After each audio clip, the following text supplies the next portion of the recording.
বর্তমান সময়ে বিজ্ঞানের সহায়তায় প্রয়োজন সঠিক ও সময়োপযোগী সহযোগিতা, নির্দিষ্ট সময়ে চিকিৎসা প্রদান করে বিশেষভাবে সক্ষম শিশু কিশোরদের সুপ্ত প্রতিভা বিকাশ সম্ভব।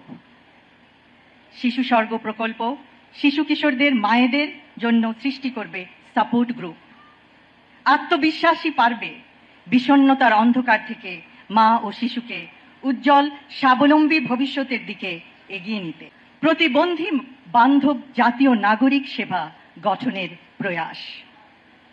আমরা কিছুক্ষণ আগেই শুনলাম বাসে, ট্রেনে, লঞ্চে বিনা ভাড়ায় প্রতিবন্ধী ব্যক্তিদের যাতায়াতের বিধান করা হবে। ইনশাআল্লাহ, a disability friendly national citizen service will pave the way for a better and brighter future for all.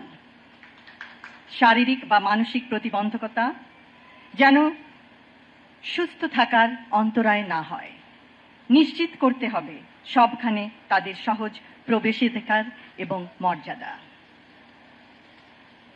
সবশেষে আমি শিশু স্বর্গ প্রকল্পের সাথে জড়িত সকল সদস্যকে জানাই আমার আন্তরিক ধন্যবাদ। ধন্যবাদ জানাই স্বাস্থ্য মন্ত্রণালয়ের এবং স্বাস্থ্য অধিদপ্তরের সকল সদস্যকে, যাদের অক্লান্ত প্রচেষ্টায় আজকের এই আয়োজন সম্ভব হয়েছে।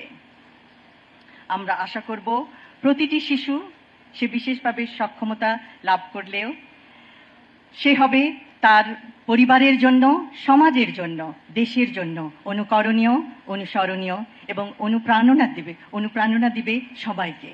ধন্যবাদ সকলকে। আল্লাহ হাফেজ।